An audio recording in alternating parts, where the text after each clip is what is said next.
This is terrible. This is one of the worst catastrophes in the world. And in this air attack, we were trying out this new SPY-1 Alpha radar as well as our new SPS-49 type radar. The scenario drill was the aircraft was supposed to be tailed behind another plane, a military plane. I was told about a 1,000-foot chain that this drone would be trailed behind. We're supposed to lock it up and send the information to another ship, and they're supposed to engage. This is what we call not really a crossfire, but where I can track it and you can shoot it. This is the simulation between SPY-1 Alpha. So in SPY-1 Alpha, this picture, the way this playground was set up, was that there was supposed to be a low, slow flyer flying out of an air route, of a commercial air route, and flying towards us. My observation from the air side was to watch this guy do what's called rules of engagement. He's supposed to query this plane at a certain distance, and as the plane continues to get closer, we continue more queries, and that's when the target is locked up. Once the target is locked up, we send information, which is across the link coordination, to other ships, and that other ship can fire. So basically, it would be like if you was flying towards my ship, you don't know my other ship over here would be able to fire on you, and you would never see the missile coming from us. That was our deterrent for this drill. What was supposed to happen was this plane was supposed to fly in the air route and turn towards us and begin the query.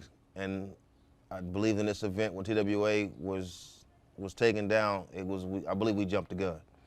When I say jumped the gun, we had a track on the contact that came out that fit the profile that we were given of the experience. That plane did just that. TWA did just exactly what it was supposed to do as far as the drill. Was it intended for them to do that? I don't know. But once we locked the plane up, here's exactly what happened from inside the ship. The track supervisor got the report from the other track supervisor of the ship that fired that we had the contact locked. Contact track number, I don't remember what track number it was. We all repeat the track number before we fire. The track numbers is how we indicate and confirm that everyone has the same picture of the same contact.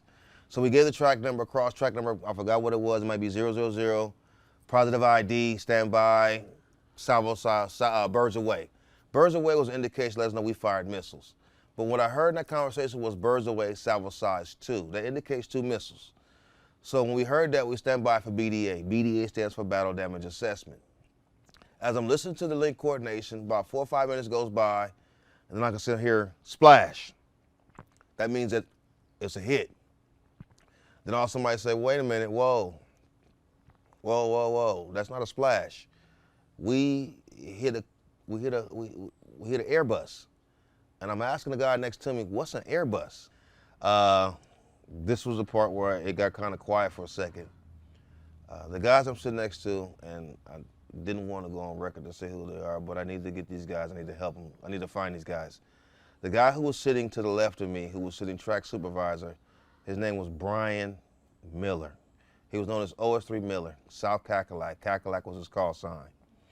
On the right side of me was a guy by the name of Patrick Kelly. He was his third class as well. These were 2 guys that were from the South, and they understood the picture of an OS rating because one of them actually went to the Citadel and was actually becoming an officer candidate and ended up getting removed and became an enlisted individual. That was Miller.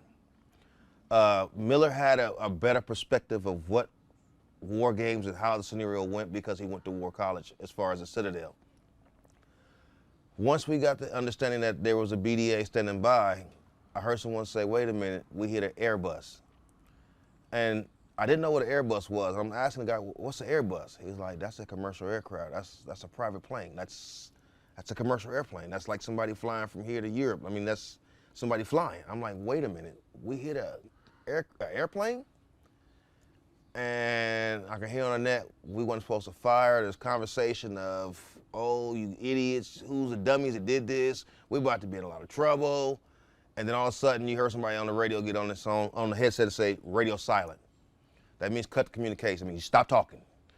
Once we stopped talking, I watched these 2 guys, individuals, Miller and Kelly, look at each other and go, man, this is big. And I'm looking around like, what's going on? And then I watched the captain come in. As I hear the phone behind me, the red box go off, and there was, I can't remember again, that ship that called us. All I heard was, Carr, this is so-and-so, come in, over. This is Carr. Carr, we need to speak to the CO. So our CO, who's at the time was Captain Wray, he came into CIC, he picks the phone up, and he's got this little disgusted look on his face like, why are you calling me?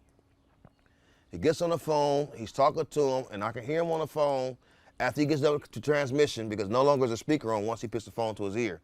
He put the phone down, he said, these got to be the most dumbest idiots I've ever seen in my life. How do you accidentally fire a missile? You don't know the color of the missiles? One is blue and one is white. Blue means training, white means live. You got to be stupid to put a white one on the rail. So he gets back on the phone, he's yelling at them, they're going off, they're going back and forth to communications, he's asking them, how did you do this?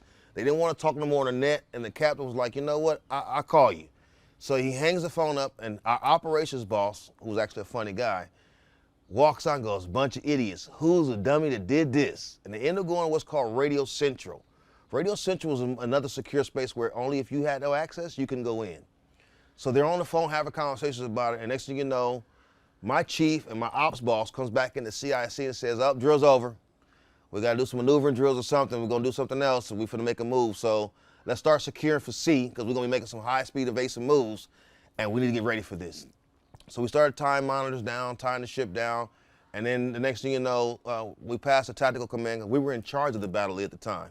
We passed the tactical command that we were going to start conducting what's called high-speed evasive maneuvering, zigzag plan. This is just in case you ran from a torpedo or ran from a sub. You had a certain maneuver that you can use at top speed to where we call it a zigzag. You would turn 30 degrees here, 30 degrees there, 40 degrees here at a high rate of speed. I didn't know what was going on at the same time, but while we did this evasive maneuver, it was just quiet. Everything changed, everything shifted. We started running fire drills where there was fire on the ship, guys were running around the ship. I mean, this is what we do during the battle stations drill, just in case of fire in the Ox 1 or Ox 2, fire in the gallery. I mean, it's just simulated fires all throughout the ship to keep people busy during this general quarter station while we're zigzagging. This is terrible. This is one of the worst catastrophes in the world.